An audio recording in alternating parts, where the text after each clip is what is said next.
Anthony Morel. Bonjour mon cher Anthony. Bonjour Jean-Jacques. Vous commencez 2015 en pleine forme, Anthony? À fond.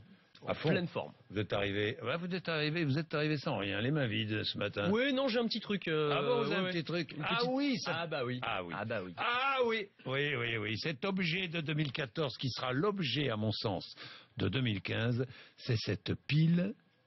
On voulait mettre en avant des inventeurs qui vont probablement faire beaucoup parler d'eux en 2015, des inventeurs français, de jeunes inventeurs qui ont mis en avant, qui ont créé cette pile qui est une pile infinie, une pile qu'on va recharger par le mouvement.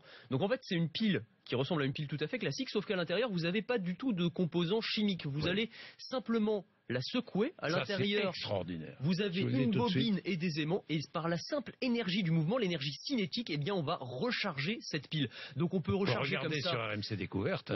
Juste en la secouant. Donc on la met par exemple dans une. Vous la secouez un je vais la secouer. encore, je vais vous la passer, Jean-Jacques. Vous allez la secouer. Secouez-moi. Non mais en plus c'est intéressant parce qu'on sent l'aimant. Essayez, Jean-Jacques, vous allez voir. Moi je vais secouer, moi. Il n'y a pas de problème. Vous sentez l'aimant à l'intérieur. On dirait que ça fait un peu Kinder Surprise comme ça. Charles. J'ai pas envie de faire le zapping, moi. Donc vous mettez ça dans une télécommande et quand la technologie sera réellement prête, le simple fait de soulever la télécommande va générer suffisamment d'énergie pour vous permettre de changer de chaîne, d'augmenter ou de baisser le volume. On pourra intégrer ça dans des lecteurs MP3. Imaginez recharger votre smartphone ou votre lecteur MP3 en faisant votre footing par la simple énergie dégagée par votre footing. Voilà le potentiel de cette technologie qui a été mise par de jeunes ingénieurs français. Ça s'appelle Pilot. Bon, Pilot. Et le réveil olfactif, c'est un jeune Nantais de 18 ans qui a mis au point cette nouveauté. Moi, en tant que Nantais, je voulais mettre en avant pour ce premier jour de l'année un petit Nantais. C'est normal. Guillaume Roland. Alors, réveil olfactif, qu'est-ce que c'est? C'est un réveil qui va vous réveiller donc par les odeurs. Le soir, avant de vous coucher, vous mettez dans le réveil une petite capsule, un peu comme les capsules Nespresso pour les machines à café. Vous choisissez un arôme, alors chocolat chaud, croissant frais, bois coupé, abricot, enfin j'en passe et des meilleurs. Et le matin, à l'heure que vous avez déterminé, eh bien vous avez un petit ventilateur qui va vous diffuser une petite odeur. C'est quand même plus sympa que le grésillement du radio-réveil ou l'alarme stridente. Ça réveille, cette petite odeur là. Visiblement oui. Alors vous pouvez combiner ça avec une petite lumière qui va se... Et si on a le nez bouché? Alors si vous avez le nez bouché, c'est embêtant.